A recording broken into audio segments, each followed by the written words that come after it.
Class 11 এর প্রিয় ছাত্রছাত্রীরা, আমরা দুটো প্রোজ থেকে আমরা কোশ্চেন আনসার পর্ব করছি। একটা অলরেডি কমপ্লিট হয়ে গেছে, সেটা হচ্ছে দ্য গার্ডেন পার্টি। গার্ডেন পার্টির পরে আমরা ধরেছিলাম অফ স্টাডিজ থেকে ফ্রান্সিস বেকনের অফ স্টাডিজ। তারও কিছু কোশ্চেন আনসার আমরা অলরেডি কমপ্লিট করে ফেলেছি। যদি সেগুলো মিস করে থাকো তো অবশ্যই সেগুলোকে দেখে নিও, প্লেলিস্টে চেক করে নিও। আজকে আমি এখন আজকাল একটু সময় কম পাচ্ছি, সেই জন্য তোমাদের বড় ভিডিও বা পরপর ভিডিও দিতে একটু বিলম্ব হচ্ছে বা অসুবিধা হচ্ছে। খুব তাড়াতাড়ি এই সমস্যাটা কেটে যাবে, আমি আবার রেগুলার বেসিসে তোমাদেরকে ভিডিও দিতে পারবো, যাতে করে তোমাদের স্টাডিটা কন্টিনিউ হয়। তবু তার মধ্যে আমি সময় করে তোমাদের স্টাডিটা যাতে কোনোভাবে বিঘ্ন না ঘটে বা কোনো অসুবিধা না হয়, তার জন্য আমি ভিডিও করছি। তো আজকে একটা মাত্র শর্ট কোশ্চেন অর্থাৎ এসিকিউ নিয়ে হাজির হয়েছি।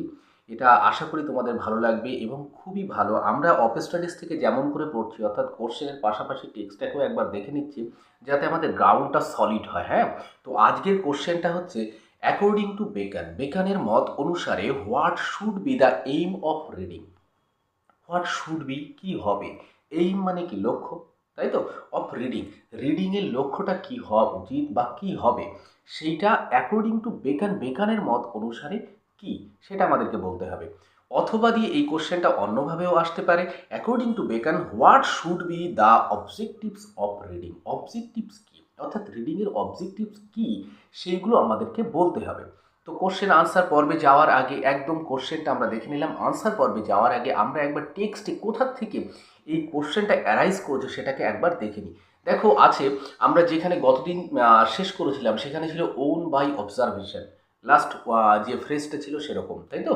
তারপরে দেখো একটা নতুন সেন্টেন্স কন্টিনিউ হয়েছে, সেটা হচ্ছে রিড নট তাহলে পড়তে না করছে, রিড নট টু কন্ট্রাডিক্ট মানে কি বিরোধিতা করা, বিরোধিতা করার জন্য পড়তে বারণ করছে। অ্যান্ড কনফিউট মানে হচ্ছে এমন একটা জিনিস, কোনো ব্যক্তি বা তার যুক্তিকে খণ্ডন করাকে কনফিউট বলে।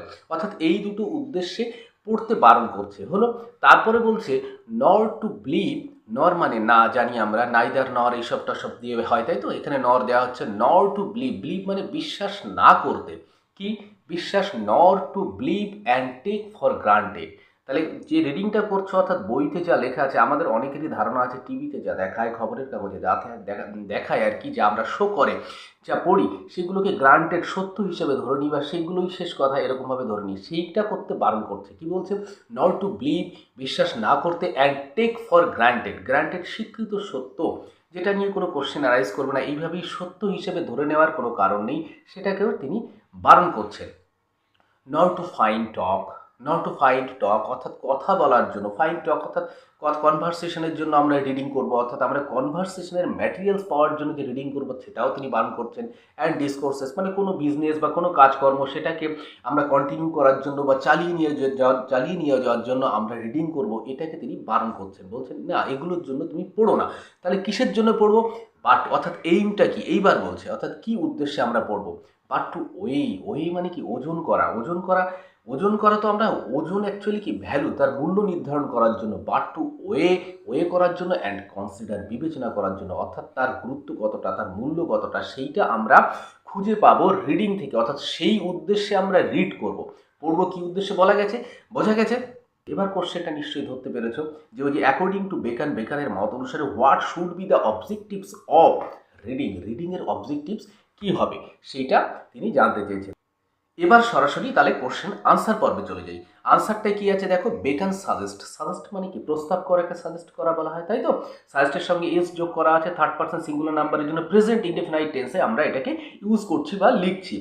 ইন দ্য এসে মানে প্রবন্ধে অফ স্টাডিজ প্রবন্ধে বেকান সাজেস্ট করছে কি, নট টু রিড না পড়তে, ফর অপোজিং মানে কি বিরোধিতা করা, ওখানে কন্ট্রাডিক্ট ছিল, সেটারই একটা আলাদা ফর্ম অপোজিং করা আছে।